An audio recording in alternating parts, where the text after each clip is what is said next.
Тази последната новина, уважаеми зрители на обзора и погледа ни към цялата седмица, дойде от пресконференция, на която присъствах. Тази пресконференция избирам за пресечна точка по много теми. Не само за това как банките ни поставят на колени и ние никога не можем да разберем колко ще стоим в тази поза. Говоря за лихви, за потребители в деня, защото беше Световния ден на потребителите този четвъртък. Но защото кореспондира с темата какво е икономическото ДДЖ, защо падат глави на министри. Искам оттам си напазарувах най-откритите към истината, най-публицистично говорещите на тази пресконференция. Добър вечер на Георги Атанасов и Валентина Иванова. Български финансов форум, но освен това голям експерт, пък и 10 години говорител на БНБ. Познаваме се с Георги Атанасов много години. Ще говорим открито, но не можем ешафодната тема, много кръвожадно прозвуча, да я прескочим. Две глави и не само. Двама министри си отидоха. Кратък коментар преди да си пусна моя.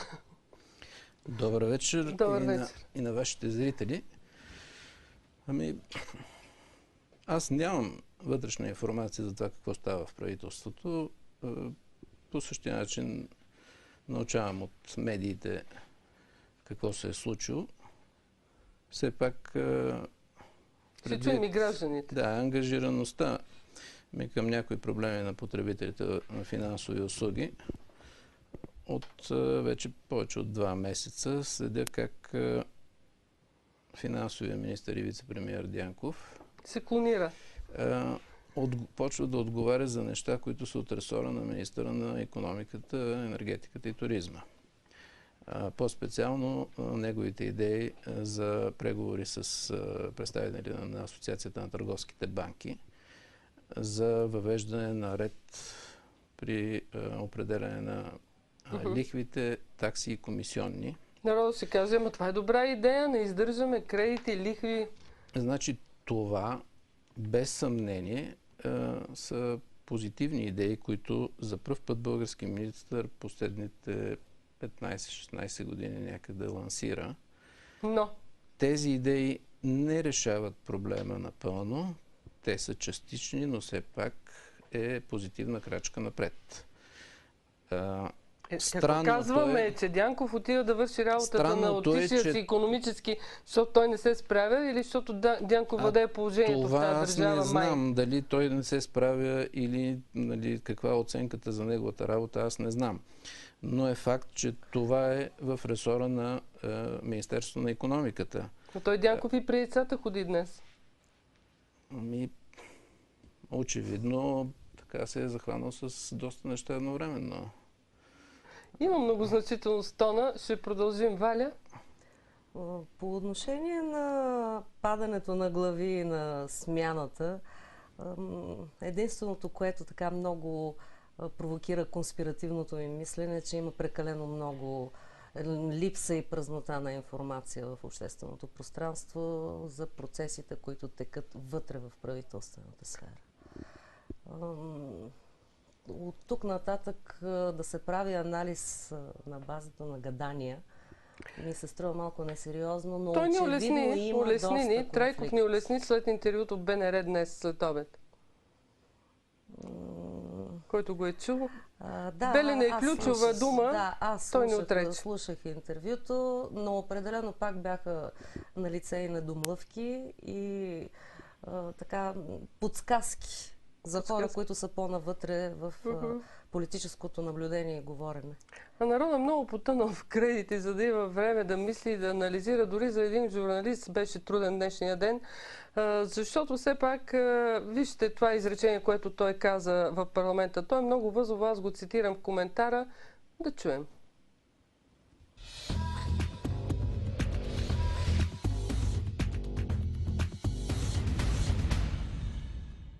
Бил на плажа да се пече, докато на министър Николай Младенов му се пече яйце пред катарците.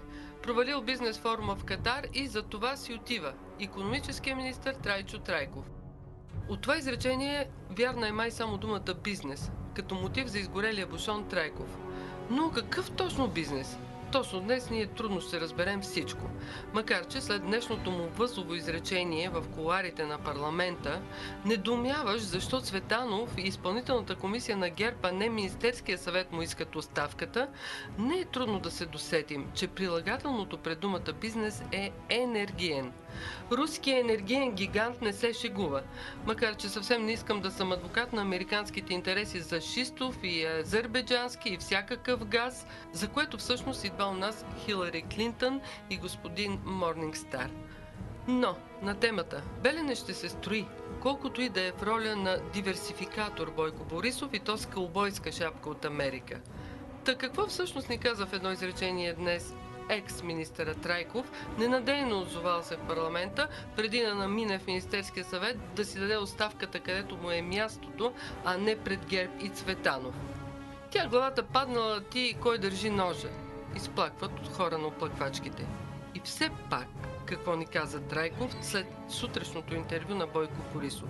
Каза ни, ако Белене се осъществи не както говори пред БНТ премиерът, а каквито са сегашните условия, то аз съм прав. Не си отивам заради конфуза в Катар.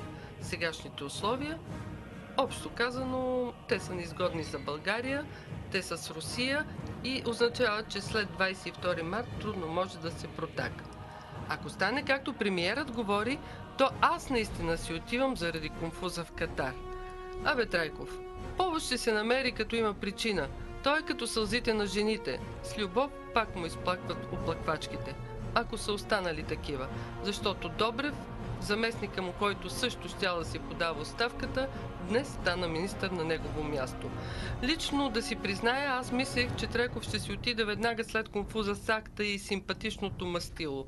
Явно не е симпатичен, макар да се опита да плува в море от акули. Но като чист технократ и той си е направил своите компромиси с националния интерес и си отива. По-интересното е с Стефан Константинов. Той от самото начало си казваше каквото се и опитваше да прави. Да не гази в мръсни води с много акули. Аз му бях фен, призна тази сутрин премиерът Борисов. Но само аз.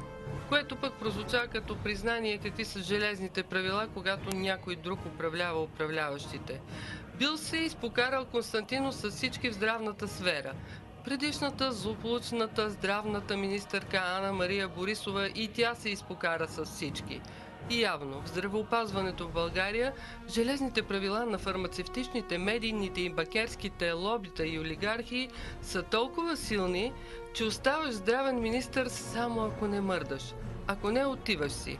Така поне може да останеш здрав и жив, макар и не министър. Тази новина днешната може да се окаже добра за Стефан Константинов в един по-човешки план.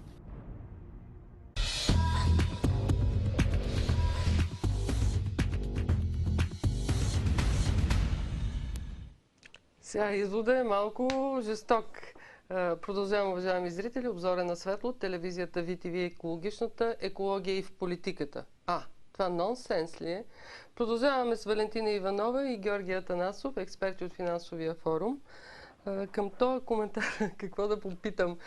Що мърдаш, си отиваш, ако нагазиш срещу някой монопол, лобита, олигархия? Очевидно са или не са силни, такива чисти води? Очевидно са доста силни монополи, олигарси у нас. Не са тайна и хората, които създадоха цялата тази организация. Многократно е посочван и примера, който са следвали. Странното е, че някой от някой остава от родителите на тази организация днес се обявяват против нея самата. Може да са променили вижданията си, да никой не може да се отрече правото да се развива. Жоро, теб ли да очудвам? Стефан Цанев беше на това място в Тема Плюс. Той каза, той от Ленин, видиш ли революция на Сочия, на където ти искаш. Да. Сега те... Добре, но защо Бойко Борисов... много често се случват по нашите географски ширини. Аз по принцип съм привърженик на еволюцията, най-общо казано. Нематериалната, не си дървинист. Да, но нали, така, революционните промени обикновено не водят до добри резултати. Добре, но защо на този етап, след като очевидно е с такова статуквото, Бойко Борисов ще ни остане премиер? А и така, може би, трябва. Защо не може да опази тези, на които е фен? Има ли тук въпрос? Не знам. Точно зададен. Ето, той Аз не за мога господин Константинов, лошото, което му намери, че се е изпокарал. Ами ти, ако воюваш за истината, често се караш с цели режими. Така твърди той. Аз не знам какви са действителните причини. Както Валя каза, има някакъв недостиг на информация за широката публика, за да може да разберем действителните причини, които лежат в основата на вземането на тези управленски решения. Добре, да затворим темата с една анкета случаи, на граждани, за да вървим към истинската тема, където сте много силни. Лихви, банки и как сме на колене ние. Сега Мартин Николов се разходи. Гражданите май знаят повече от нас. Да чуем.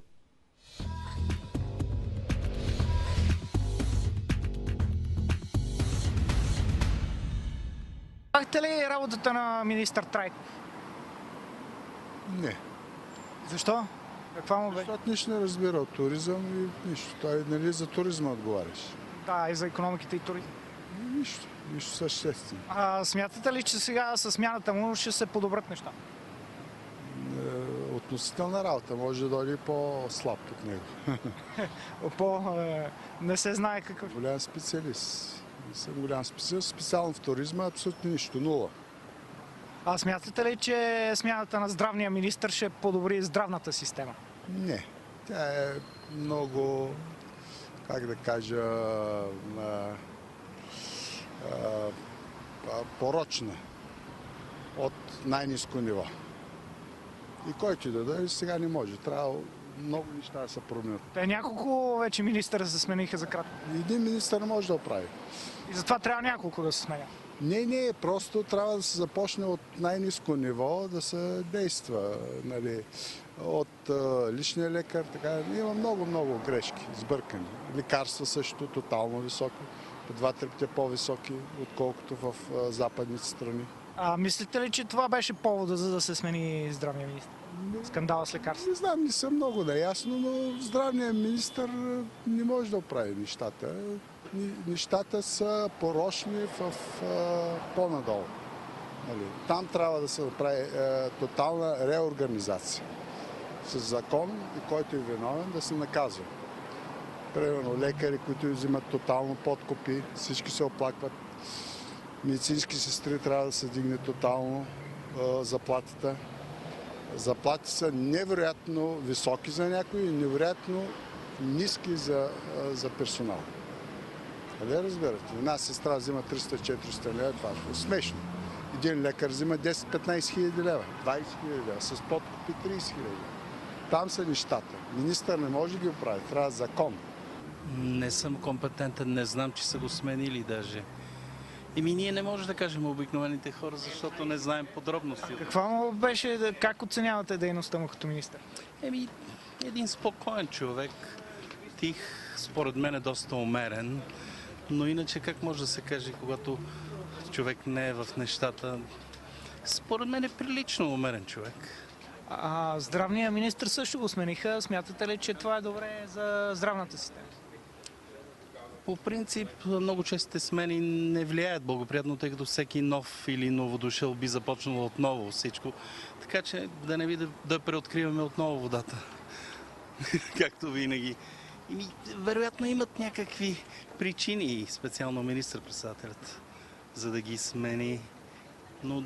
Смятате ли, че причината може би да се оказала за здравния министър скандала с лекарствата? Най-вероятно. Предполагам, че това е повлияло доста. Но за другият министър... Случая с Катар. Така казват. Да, но това са конюнктурни неща все пак. Това не са неща. Те могат да се случат на всеки го. На всеки го, особено, че беше голяма делегация. Питате за мнението ми общо взето. Може би са прибързани нещата, да не би да се гони някакъв пиар ефект тук или нещо подобно, тъй като има доста негативни настроения спрямо премиера и така и неговото правителство, но не знам, не съм толкова компетентен. Това е едно съвсем общо мнение, съвсем генерално казано. Тоест, смятате ли, че това е някаква предпазна мярка за цялото правителство?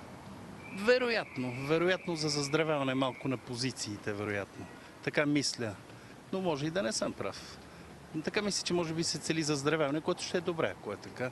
Но въпросът е дали има готови хора за тези места и дали някой ще иска да се захване, защото това са много щекотливи неща, много горещи кестени се вадат в тези министерства, се бърка в огъня направо в жърта. Кой може да подсигури бюджета за, да речем, за здравеопазването, който е в десетки пъти по-нисък от средните европейски стандарти, да не говорим за други държави.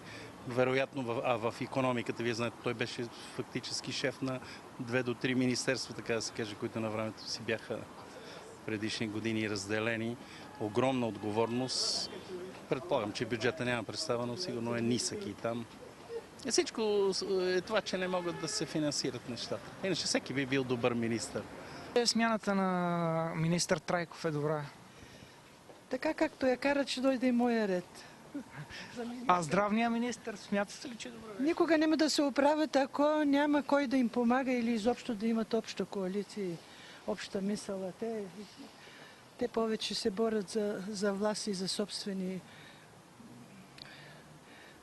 нужди. А смятате ли, че скандала с лекарствата беше причината за здравния министър? Знаете ли, лично аз съм първа група пенсионер с заболяване раково. Отивам на аптеката и взимам без рецепта за 7 лева примерно блистерчето или лекарство. Отивам с рецепта от здравната каса, струва 8-9 лева. Това не мога да си го обясня, затова министър ли да сменят, ма да оправят нещо.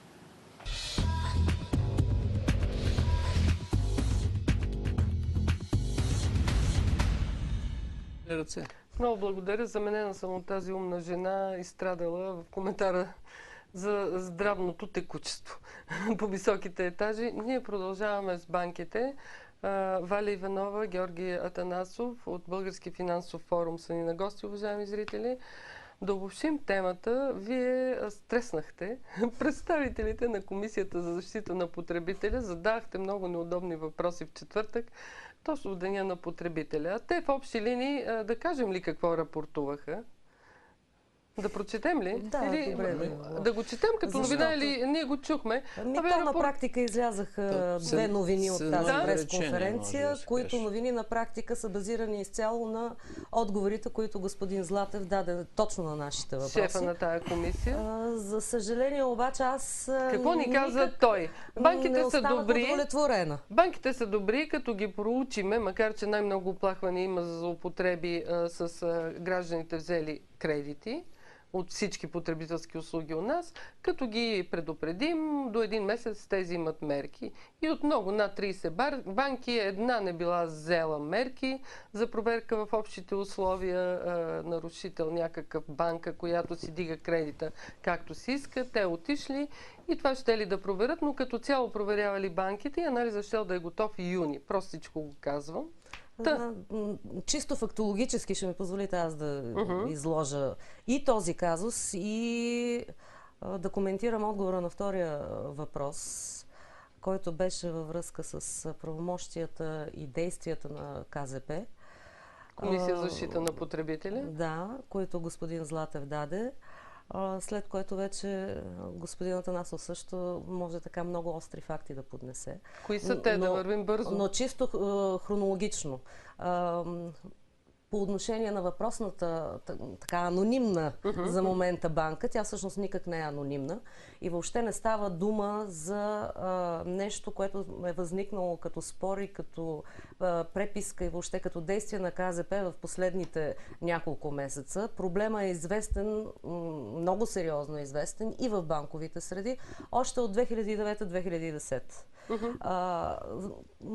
Значи само едно писмо ще ви посоча от 2 септември 2010 година, адресирано до Български финансов форум, в който ние изискахме информация и където се казва, че действително са налице констатирани от комисията неравноправни клаузи от въпросната банка и забележете в финала на писмото освен че се цитира, че са взети решения и че ще бъде наложена съответната процедура по отмяна на тези неравноправни клаузи, цитирам, е изписано: за установеното нарушение на търговеца еди коя си банка ще бъде наложена административно-наказателна отговорност и издадена заповед за забрана прилагането на нелоялна търговска практика по смисъла на Закона за защита на потребителите.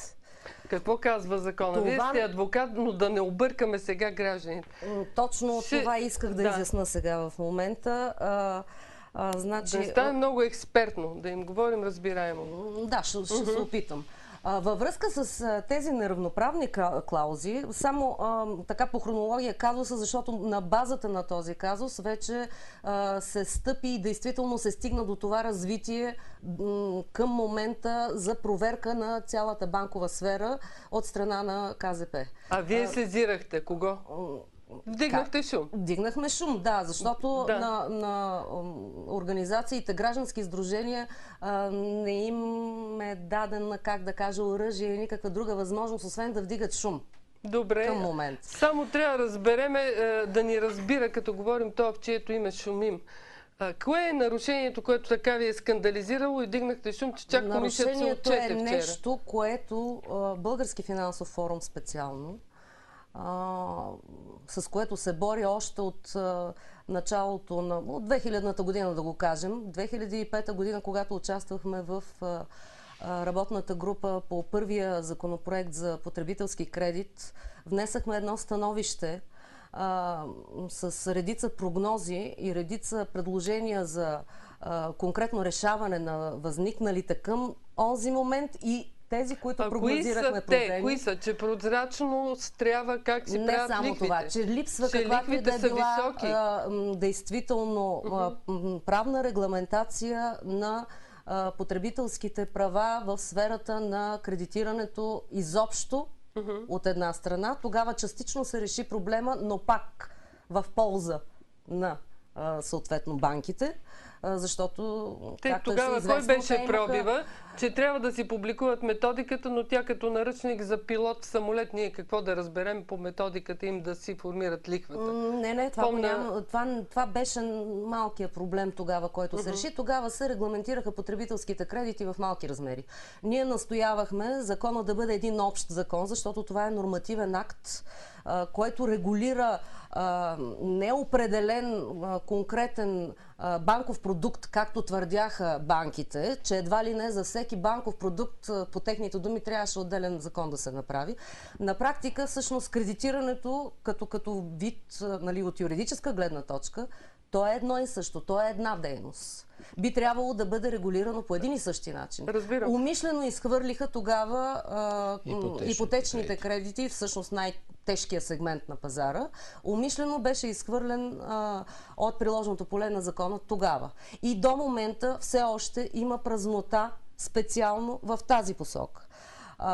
Всичко към момента се регламентира само по аналогия в правото и чрез така силово, да го кажем, налагане чрез съдилищата на европейските директиви и европейските норми. У нас обаче това все още не е направено. Казус можем ли да го визираме? Банката не е обяснила защо дига лихвата на някакъв потребител. Конкретният казус, който е масов, не е просто, той го правят много банки. Правят ли го? Абсолютно. Правят го, да. Как става, Жоро? Нали това се отрича? Значи това нещо след последната промяна, която Народното събрание гласува, по предложение на двама народни представители, Мартин Димитров и Стоян Мавродиев, тогава беше народен представител, и след като е изработен в... тогава вече нас не ни канят в тая комисия. Работната група вече не ни канят нас за новия закон за потребителския кредит, но те и преди това, като ни бяха поканили, ни бяхме двама. Срещу 20 души, представители на Министерски съвет, Министерство на икономиката, БНБ, АТБ и така нататък, и няколко така наречени потребителски организации, като тази там Федерацията на Кърлев и още няколко други, които не казаха нито една дума през на всички заседания. То не има и сфера на дейностите, но много интересно, те гласуваха през цялото време с Асоциация на търговските банки. Какво предложихте? Кой е бил, не бил? Сега, един момент. Какво трябва да се направи? Сега, първото нещо, което е, че... И тази комисия прави ли нещо? Кажете ни. Ще стигнем и до тази комисия. Да. Тя също има представител в работната група, нещо, което господин Златев упорито отричаше на пресконференцията, но това не е верно. Техният представител работи и в комисията, в Народното събрание, която подготвя законопроекта. Там, забележете, в стенограмите е посочено, че е поканен... Става дума за законопроекта, предложен от Дянков. Сега как Не. Тогава, за потребителски. И за 2005-та, и за 2010-та. И за двата законопроекта представителите, това е господин Макьов, беше от комисия, тогава юрист от комисията на потребителите, Чергеланова госпожа или Черчеланова в стенограмите на Народното събрание по различен начин Кое посочена. предложение не успя? След като тези, които трябва да контролират, не са направили нужно. Вижте, проблема е още от 2000-та година някъде. Оттам се заражда, когато се дава свобода на търговските банки, те нямат на практика регулаторен орган. Банков надзор на БНБ не желая да се занимава с тях. Буквално ние бяхме изумени дълга кореспонденция с БНБ, да научим най-накрая, че две търговски банки... И по съдебен път. Тази информация е получена едва пред съда. Когато водихме прецедентно две търговски банки в продължение на 7 години, това са две от най-големите търговски банки, 7 години не са представили в БНБ своите вътрешни правила и тарифите им за такси и комисионни. А тя не може ли да ги задължи? Те са задължени по закон в 7-дневен срок след приемането на такива правила, вътрешни правила, или след нанасене на някакви промени в тях да ги представят в БНБ. Оказва се, че 7 години... За да могат да бъдат регулирани. Да бъдат регулирани. През всичките тези 7 години БНБ, банков Ние надзор няма право специално... да кажем кои са тия банки. Аз не считам, че има проблем. Не е проблем, аз съм го писал, аз съм го изнасял в прес. Кои са те? Това са ДСК и ОББ. И ОББ? Да. Така, и говорим за минал период. Да. Така. 7 години те не бяха представили вътрешните си правила на БНБ. И нещо, което е много интересно, че и БНБ не ги е търсил, тези вътрешни правила. Банков надзор не ги беше търсил. И когато ние ги поискахме, защото те са длъжни да ги представят и на клиентите си, стана много трудно, защото банките отказаха да ни ги дадат. Те отказаха и на БНБ да ги дадат. И в крайна сметка какво се получи? Че те са над БНБ и над държавата. Те са над БНБ и едва съда ги задължи те да ги представят. Ние обаче питаме гражданите тази банкерска терминология и... Това са все едно ценоразписите. Вътрешните правила, там пише как се формират Чуйте, уважаеми лихвите. зрители, и питайте. Там пише как се формират лихвите по кредит. Такси, комисионни. Би трябвало да го пише. Там пише как като има един основен лихвен процент, както е в Европа, банката колко начислява по свои разходи по нещо си, за да е готова основната лихва. Идва неразбирането от страна на обикновения потребител. Добре, какво пише там? Значи става дума за това как по принцип въобще се формира лихвения процент на всяка една банка, защото те си го определят самостоятелно. Именно. Това става по следствие на цялата тази слободия, бих казала, в този сектор. Това става въз основа на вътрешна методика на всяка една банка, която като информация е толкова дълбоко засекретена, че дори и на средно ниво персонал и така ръководен среден кадър в самите банки, дори и те нямат достъп до това. Има ли механизъм това да бъде променено? Доктор Бомир Христов е на ваше място, идва тук в серия предавания преди да стане вице. Той между другото е оцелил в десятката по много пунктове. Сега ще стигнем и до него. Как се налага това на предложението на министър Дянков сега, което се обсъжда и може би ще стане закон? Предложенията на министър Дянков дойдоха в един последващ етап, когато вече беше гласуван новия закон, за който споменах 2010 година, когато на банките се даде възможността не само да си определят по скрита методология, неясна за потребителите лихвените проценти по кредитите, но и да променят постфактум тези проценти след сключване на договор. Те не, че не го вършиха и преди така. това. Но тогава просто го закониха и им развързаха ръцете. Да. Коя година? 2010. Това са промените на Мартин Димитров. Да, така е. Той сега се отказва, той твърди, че не бил предлагал такова нещо, но все пак стенограмите на Народното събрание са на лице. А те могат да се начислят каквото искат. Буквално там, нали? те И на практика това и правят. своя търговски риск върху гърба на изрядните кредитополучатели. Да. Защото И те никога не могат да установят защо плащат, а кредита се на ББ. Уважаеми зрители, имате ли въпрос?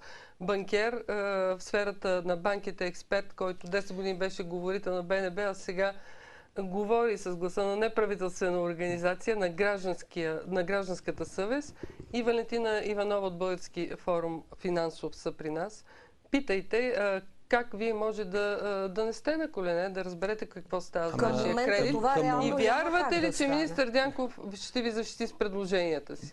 Би трябвало, това е целта. Сега, първото нещо, което е, че към момента, ако сега сключват кредит, аз ще цитирам доктор Любомир Христов, който каза, че след приемане на този закон, на практика, по никакъв начин вече не може да бъде защитен един кредитополучател и неговата лихва може да бъде вдигана всеки ден.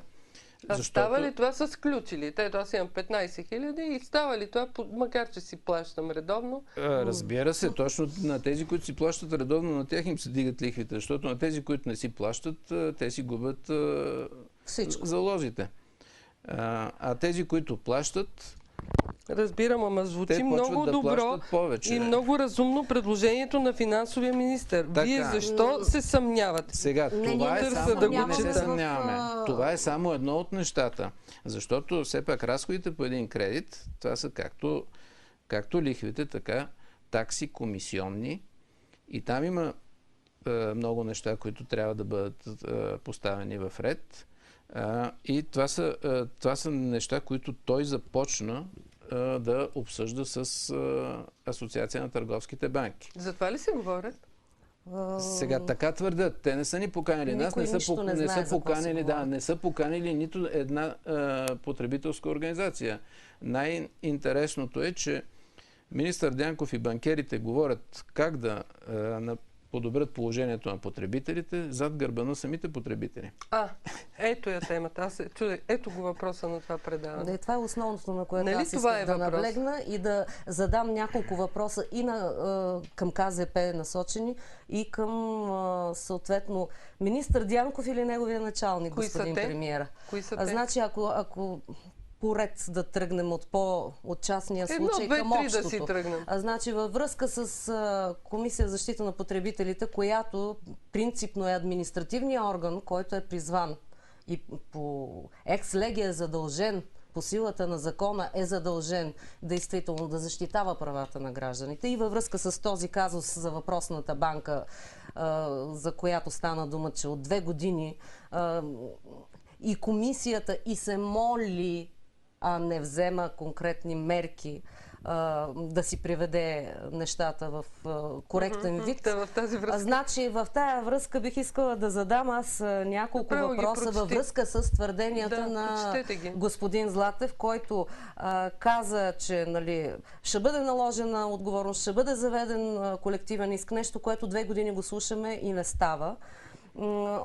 Първо, по конкретния казус. Защо не е съставен акт за административно нарушение при така констатираните неравноправни клаузи? Защо само се разговаря и преговаря? Създала до сега изобщо Комисията за защита на потребителите? Специално в сферата на банкирането.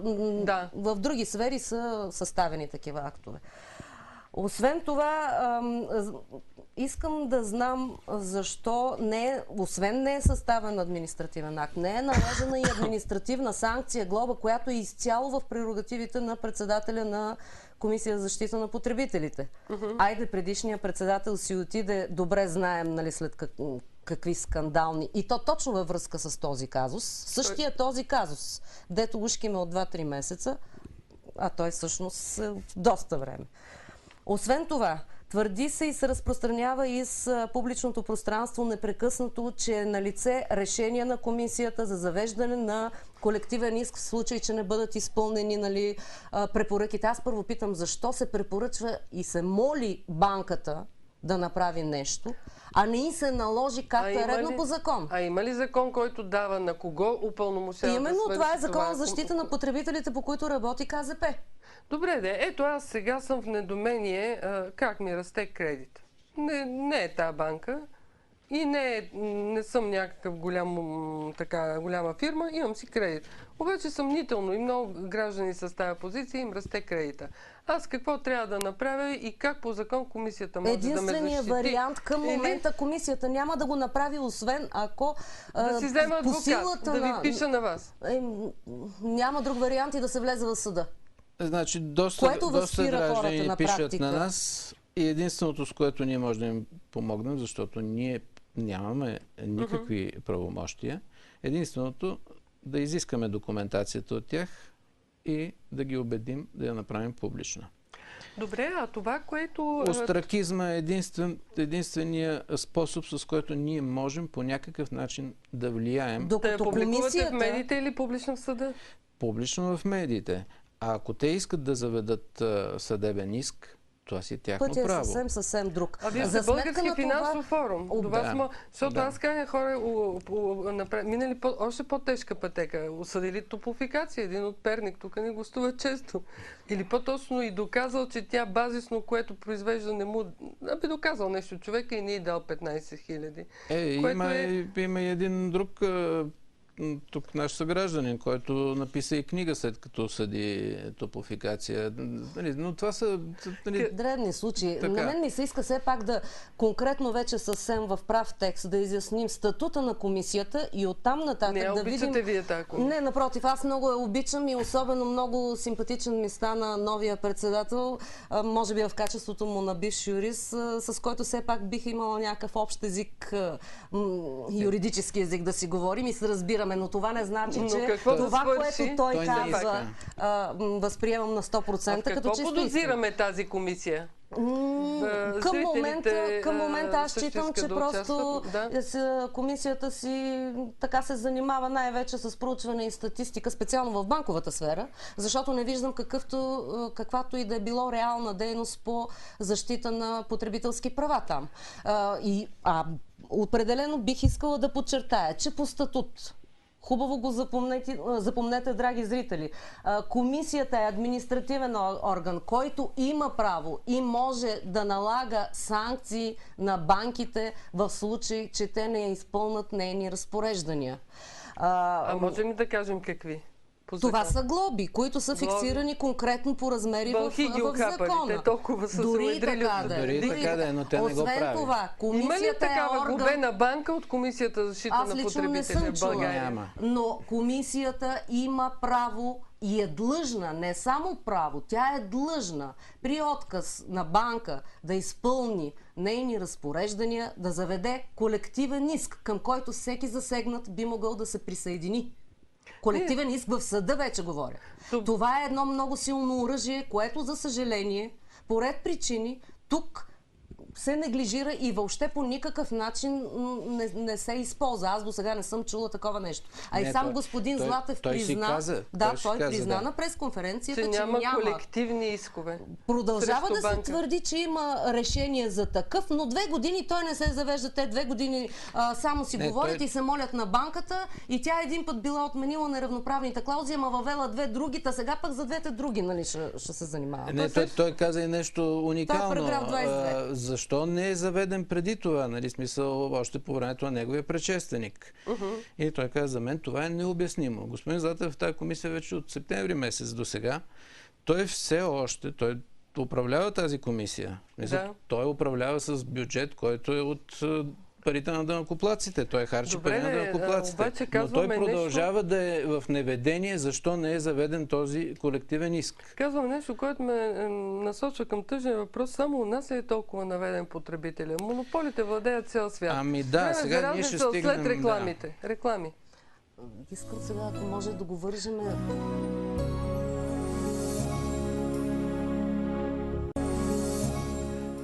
Добре, аз все пак искам основания в последната отсечка, че може пък да се сбъднат, да дадем малко оптимизъм на хората с кредити, задъхани, с малки заплати.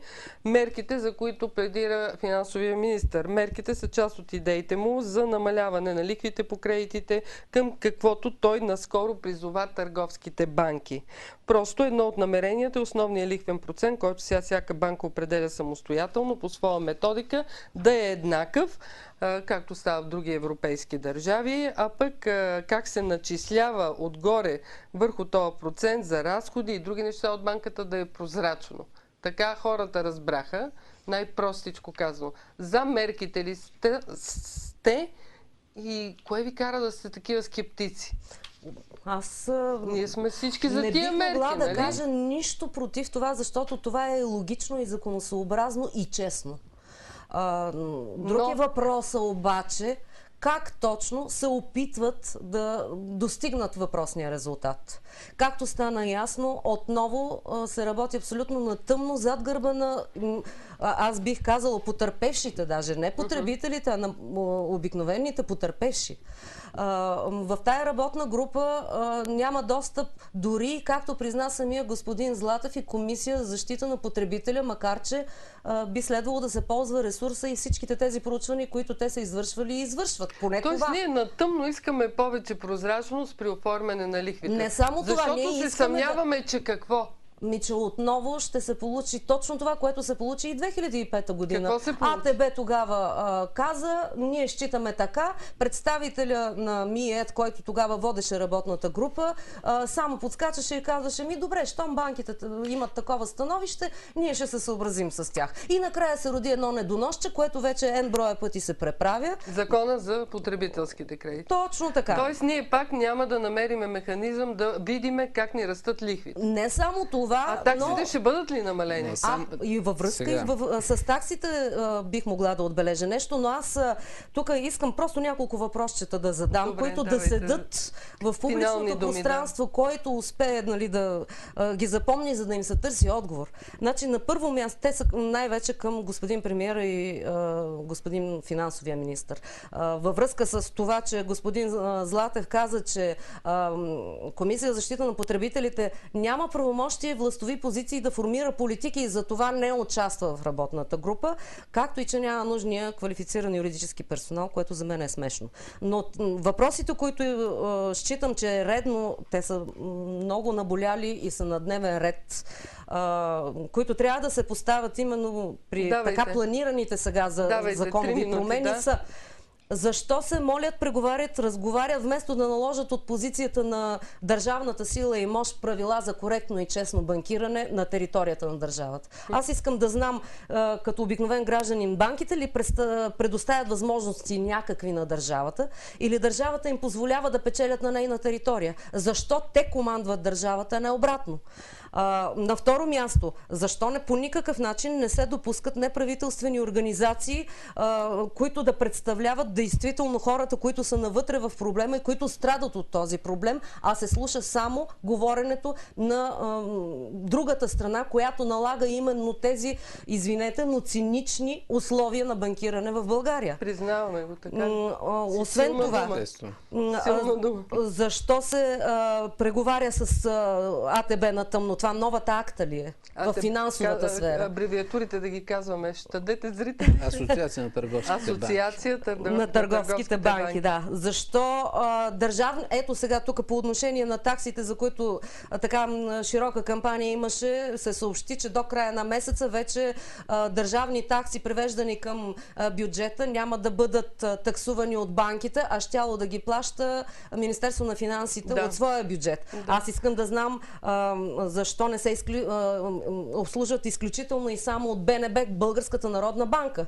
В края на краищата, и то без такси, след като това са държавни вземания. Защо е нужно държавни средства да бъдат прекарвани през частни посредници, които печелят по някакъв начин? Защото на практика това прокламирано отпадане на такси съставлява гражданите нямало било, на прост език казано, нямало било да изваждат пари за държавни държавни такси от джоба си, щяло да ги плаща Министерство на финансите. Но това е на практика изваждане от другия джоб на гражданите, от който те вадят пък данъците към държавата, които формират бюджета на Министерство на финансите. Този рефрен е доста силен в момента. Това това за мен е чист абсурд. Значи от едната ръка в другата. Много силен лексикон бих добавила на въпроси. Аз моля да ни ги оставите. Един окончателен въпрос да задам, който е изключително важен, който вече също се налага в публичното пространство.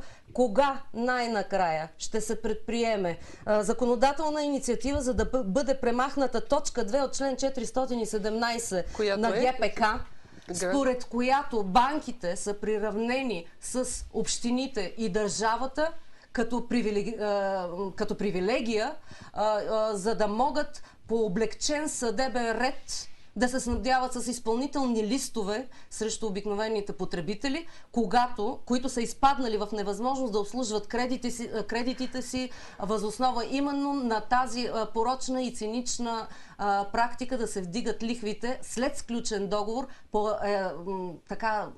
усмотрение на банкерите, защото те трябва да защитат собствените си заплати и бонуси. Благодаря, Валентина Николова. Много остри думи. Валя Иванова. Бъркам. Да. Много остри думи и много тежки въпроси. Аз моля да ни ги оставите. Ние продължаваме една серия. Много актуални обаче. Точката слага експерта Георги Атанасов. Ключовата дума. Вижте, много смущаващо за нас е, че не се предвижда създаването на финансов омбудсман. Защото каквито и мерки да се вземат и както и да се промени закона, във всяка една нормална страна съществува такава институция. Тя трябва да урежда споровете между банки, финансови институции и техните потребители, техните клиенти. Вярваме ли, че тя ще реши тази една фигура? Това не е една фигура, това е институция. Заразена среда да отгледаш Малкия принц? Не, нещата не стоят по този начин. Това нещо го има във всяка една нормална страна. Трябва да вярваме. Пак ли трябва да откриваме топлата вода? Добре. Аз ви каня, благодаря и друг път, защото въпросите ви звучат и юридически, не просто с патос. Би трябвало да има разбираемост. Благодаря.